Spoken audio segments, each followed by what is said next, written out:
होता था, अच्छा लगता था मुझे। बाकी मेरी पढ़ाई चल रही थी और मेरा यही था, परिवार वालों का भी यही था कि हम पढ़ लिख के कहीं नौकरी कर रहे। लेकिन मुझे बुलाया गया, मैं गया। मैं इसलिए गया कि मेरे घर पे पुलिस वाले ना जाए, क्योंकि मेरे घर पे अगर पुलिस वाले जाएंगे तो 3-3 पेशेंट मेरे घर पे थे और उन लोगों के साथ क्या होगा आप सोच सकते हैं, के बारे में सोच के मेरे ऊपर क्या बीत रहा होगा वो आप सोचिए।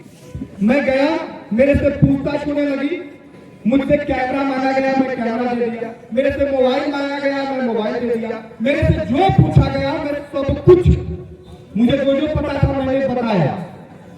फिर भी मुझे गिरफ्तार कर लिया गया। मैं गिड़गिड़ाता रहा, रोता रहा और मुझे मेरे जीवन में मुझे याद ही नहीं है कि आज तक उतना मैं किसी के सामने रोया हूं। खूब रोया, खूब गिड़गिड़ाया। मैंने कहा कि अगर मुझे जेल भेज दीजिएगा तो मेरे घर से किसी न किसी एक का जो है डेथ हो जाएगा। और मुझे पता था कि कोई एक जो है मेरे घर पे इस दुनिया को छोड़ के चला जाएगा। लेकिन उन लोगों ने नहीं सुना, पता नहीं किसके प्रेशर में। उन लोगों को सोचना चाहिए वो पढ़ लिख के जो है जगह पे पहुंचे थे, लेकिन फिर भी पता नहीं किसके दबाव में। वो पढ़ा ही गया जब किसी के दबाव में आपको काम करना पड़े। लेकिन फिर भी वो लोगों ने भेजा, मैं जेल गया। जेल में हम पहली बार जेल गए थे। वहां किसी तरह से हम एडजस्ट करके 10-15 दिन बिताए। लग रहा था कि अब निकल जाएंगे। अचानक एक दिन शाम में जो है खबर आती है, पुलिस वाले आके बताते हैं कि बाहर एक डेड बॉडी आया हुआ है। अब सोचिए मेरे ऊपर क्या बीता होगा।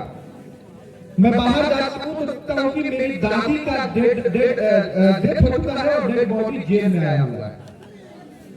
अब आपको सोचिए कि मेरे घर में आज तक कोई पुरुष जेल में नहीं गया था मेरे से पहले, और मैं वो अभागा पोता हूं कि मैंने अपने दादी को, जो महिला है, उनको जेल में आने पे मजबूर कर दिया, वो भी मरने के बाद।